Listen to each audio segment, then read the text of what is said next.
The Cascia Hall Commandos are once again on the move as they drop down to Class 2A1 going into the 2026 season. And their head coach, Joe Medina, joins us for this Cascia Hall Commando preview. And, Coach, you're going into year number 28 as head coach of your alma mater, the Cascia Hall Commandos. You've won a lot of games, some state championships, over 250 wins in your career.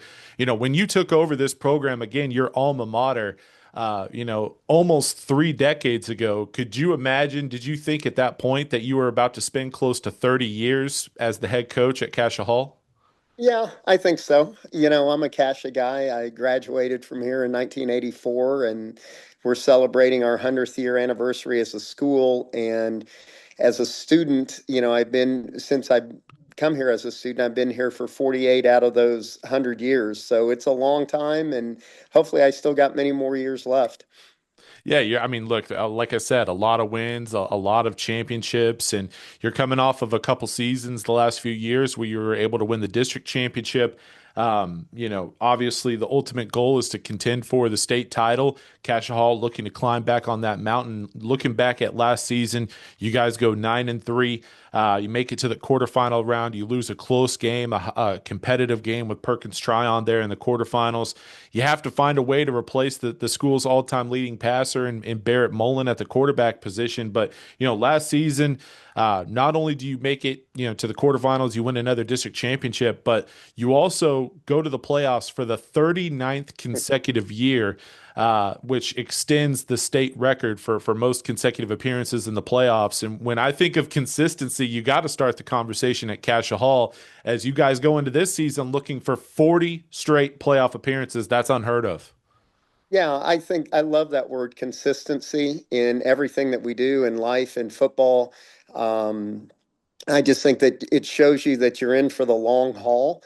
And obviously, with me being here as long as I've been, that's some consistency as well. And our program, I think kids, when they come into school here in the sixth grade, they're going to get the exact same thing as our seniors are on the varsity on Friday nights. I coach all the grades, 6 through 12. So therefore, there's a common thread all the way through there. And I think that's what's really won us a lot of those games over the course of a long period of time. I mentioned at the top how Cascia Hall is moving down to 2A1, and it seems like, every redistricting cycle, Cascia Hall is on the move, whether it was, a decade ago, you guys were in 4A, if people Yeah. can remember that. But I mean, it hasn't mattered if you were in 2A1, 2A, 3A, or even up in 4A, you guys continue to have that consistency, continue to find ways to contend in your district and make the playoffs. But I mean, coach, you can't find any consistency with which district, which class you're going to be in. You guys are on the move. It feels like every, 2 years. Yeah, and that's probably the one negative of all that is, you lose these longtime rivalries with, Berry Hill. Now Claremore Sequoia comes down to 2A, but they're in a different district. When we were in 4A, we had quite the battles with Wagner, and Dale Condict and Malcolm Rodriguez. They knocked us out of the 4A semifinals 2 years in a row in 15 and 16. So yeah, jumping around, it is what it is. And it's like I always say, put us where you need to put us. When you get into all that discussion about where, Cascia Hall and other private schools need to be, it doesn't bother me because I know the kids that I have here are going to show up every Friday night and they're going to go compete. And some of the best teams that we've ever played and even lost to have been in the smaller classes. So, good football is good football regardless of how many A's are behind the number, 2A, 3A, 4A, there's a lot of good football in the state of Oklahoma in all classes. In Class 2A1 going into the 2026 season, Cascia Hall ranked in the top five of our preseason rankings. Some of the notable teams that are in that top five as well, Lincoln Christian, who also drops down to 3A, coming off of three consecutive state titles. going into this season with a 42 game winning streak. Also, Washington, another notable team in that 2A1 class, top five, that, will obviously present some challenges, but you don't have to worry about those guys at least yet. I might have to see him down the line in November or hopefully December. But, when you look at this team and what you have coming back going into 2026, starting on the offensive side of the ball, I mentioned earlier, you have to find a way to Yeah. replace a quarterback in Barrett Mullen, but you do have plenty of guys back around him. The offensive line, some really good skill players, including Dason McBride at the running back position, who enjoyed a breakout season last year. When you look at this group on the offensive side of the ball, I know a lot of the questions will start around the quarterback position, but whoever that quarterback is going to have some talent around him. Yeah, and I'm real happy coming off of spring practice and team camp and 7-on-7s. We have two young men, outstanding young men, first and foremost, great students, great citizens here in our school. Junior Logan Hickerson has been outstanding for us, a great leader. And then we have a generational talent in Manhattan Duffy, who will be a freshman, who really lit it up throughout our middle school. And it's going to be a heck of a quarterback competition going into training camp. My guess is we'll probably use both of them throughout the season, but I feel fully confident in both of them, whoever takes the reins of the offense on a full-time basis, that they'll distribute the ball really well in our offense. And there are plenty of weapons. You have Fisher Lie, one of the top football players in the state of Oklahoma, has been offered at the University of Tulsa, the Naval Academy, all the Ivy Leagues. He's a three-way guy. Doesn't matter if it's offense, defense, or special teams. He's a standout. You mentioned Dason McBride. Alex Nathman comes back. I think we're finally going to have him healthy for a full year, and he's another college prospect that we have over here. So our skill is always going to be good. Where our running back position, we have two good ones, Dason and Quinn Livingston. But where we always lack is size up front. That's what always gets us beat. Now we're going to be a little bit bigger this year. We're going to have a couple guys over 200 on that offensive line, but we bring back 4 out of the 5 starters, which I think is a key for us. Then on the other side of the ball, I mean, look, when you talk about the consistency of Cascia Hall during this run, when people talk about Commando football, you always go to defense, right? The Blue Swarm defense and some of those units that have been, really good over the last several decades. And when I look at this defense, you have talent in the front seven, but the secondary also has a lot of talent as well. You mentioned Fisher Lie, and I've written about him. I've talked about him over the last couple of years. I've seen him both with Cascia Hall as well as in the off season at various camps or 7-on-7 tournaments. And I don't know what other people are missing out on. When I look at Fisher Lie, I see one of the best cover cornerbacks in the state of Oklahoma. I think that he's established himself as that over the last couple of years, and there's plenty of talent around him on defense. But man, Fisher and what he's able to do, like you mentioned, in all three phases of the game, that's a special athlete. Yeah, he is. And it's really interesting in going through all the recruiting process with Fisher. He loves defense, as much of a highlight reel as he is on offense. And again, really in any phase of the game, he scored so many touchdowns in so many different ways. The kid loves to play defense. He loves the big wide receiver that graduated from Rejoice Christian that's going to OU.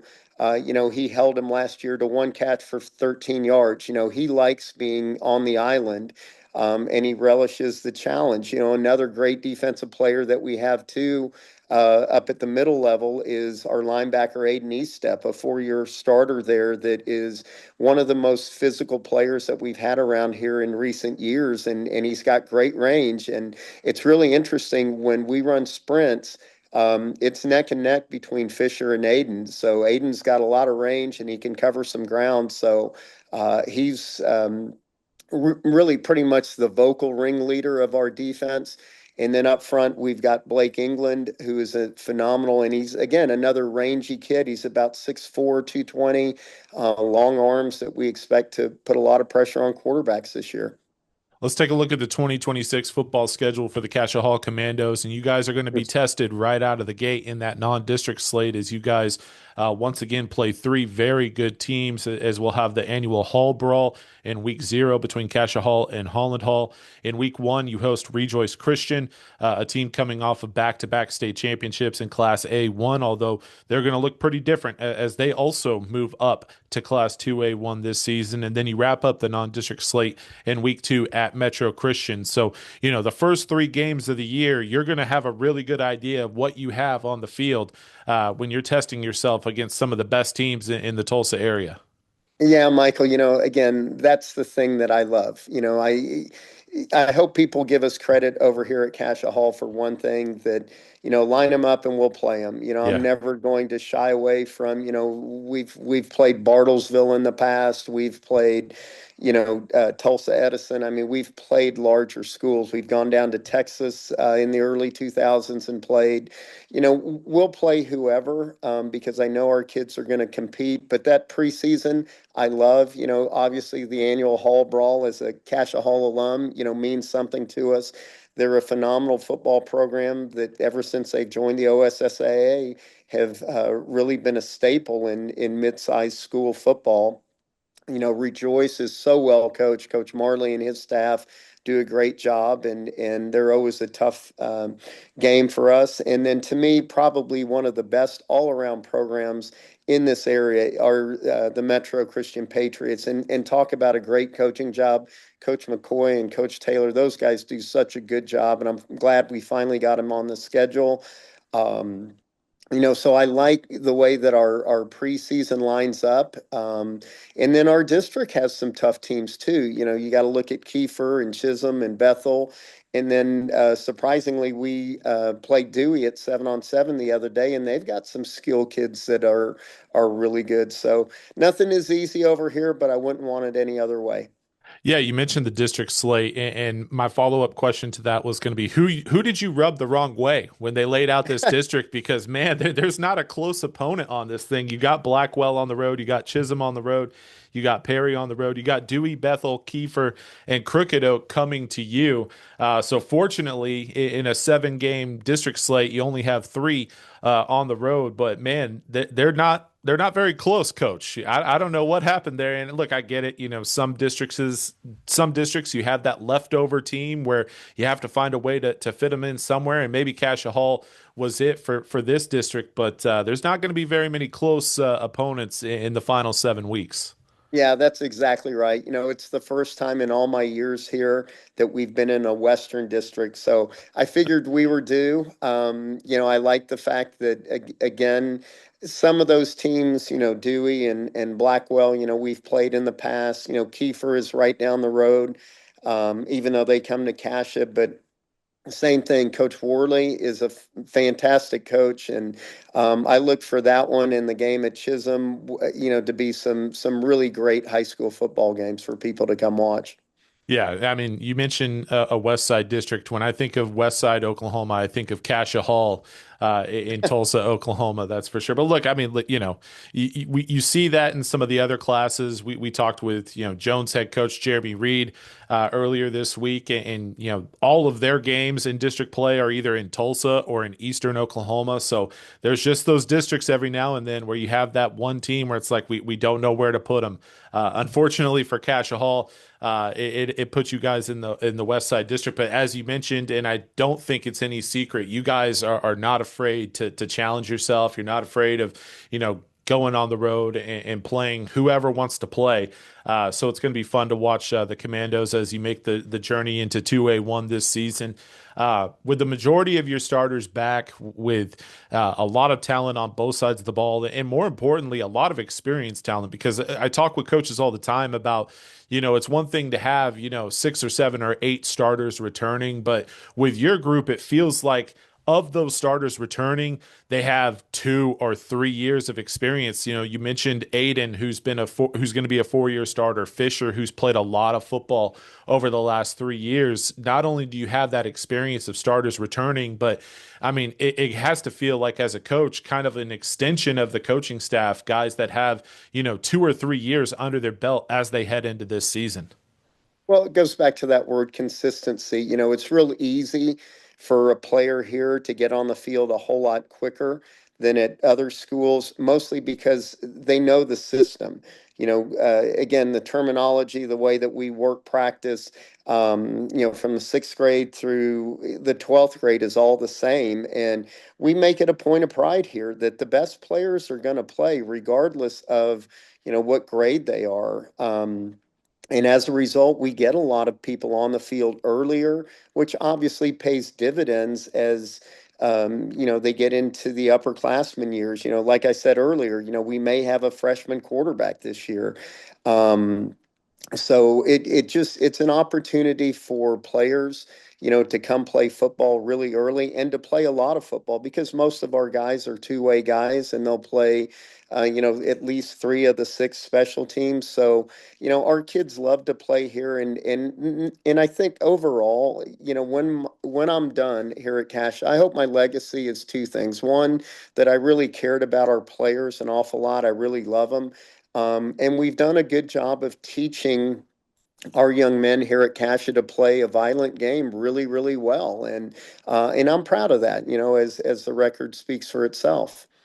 Yeah, look, as I mentioned at the top, when I talk about and when I write about Cassia Hall football, it's so hard not to throw out all the numbers and look, sports, you can talk about it as a numbers game, right? Stats and wins and losses and championships but I mean, when I think about the success that you've had here, like I said at the top, closing in on 3 decades as the head coach of this program, multiple state championships, 39 consecutive playoff appearances, a lot of just district titles. No matter what class you've been in, there's no doubt that Cassia Hall has been, again, we'll use that one word, consistent program in the state of Oklahoma over the last 3, 4 decades. And now, as you take a look at 2026 and the new challenge that you face going into 2A1, the expectation remains the same no matter what district, no matter what class you're in. The expectation is to contend for a district title, make it back to the playoffs, and contend ultimately for the state championship. What does success look like for the Cassia Hall Commandos in 2026? Oh, I think that's a really good question. Obviously, the number one thing is to keep that playoff streak alive. We also have a streak of three consecutive district championships that, it's going to be tough to win the fourth one, but that's also a goal there. And then just to continue, to try to find a way to get to the later rounds in the playoffs. It's been a while since we've gotten to the semifinals. And there's different reasons for that. But, the challenge is always there here at Cassia. We've just got to load up every day, not take anything for granted, no matter who we're playing, no matter what part of the season, and just put forth our best effort and try not to make many mistakes. And if we come out with more wins than losses, if we come out again continuing the playoff streak, maybe a district championship, and getting deep in the playoffs, I'll count that as a success. Obviously, the top tier of 2A football with Lincoln and Washington and all that, those are tough nuts to crack, but we'd like the opportunity. As I tell my players all the time, all we work for is an opportunity, no matter what it is, no matter if it's in the classroom, on the football field, in the weight room. We just want that opportunity. So hopefully we'll do the right things throughout the season and have that opportunity in the later rounds to play some of the traditional powers in this class, or Lincoln that drops down to this class. Yeah, it should be fun. When I look at the top of 2A1 going into this season, there's going to be some good football being played in late November and early December. So it's going to be fun to see who ends up making it to Edmond to play for the state championship in December. But there's a lot of football between now and then.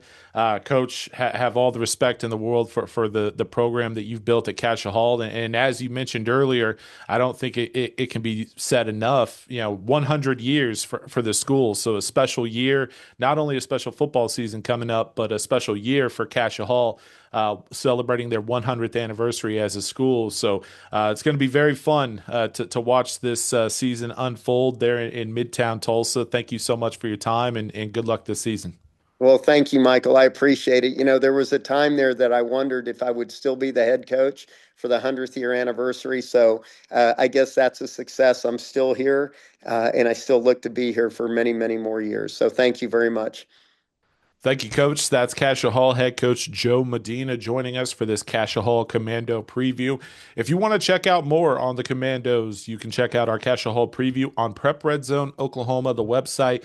We have a link in the description of this video below. And while we're at it, we want to remind you that throughout the month of July, we will have 100 team previews on Prep Red Zone Oklahoma that you can check out. We'll have 3 to 4 articles dropping every single day on the website. So be sure to check that out. And if you're more of a watcher, listener, and you're not much of a reader, you can check us out right here on the Prep Red Zone Oklahoma YouTube channel. We might not have 100 team previews on the YouTube channel throughout the month of July, but we're going to have a lot of them right here on the YouTube channel. So be sure to subscribe for free to our YouTube channel to check out all of our team previews throughout the month of July. And then, of course, once the season kicks off, we're going to have a ton of content, both highlights, interviews, whatever you think of. We're going to have it, players to watch every single week. It's going to be a very fun season of high school football coverage, both on the website as well as right here on the Prep Red Zone Oklahoma YouTube channel. For one last time, for Coach Joe Medina of the Cascia Hall Commandos,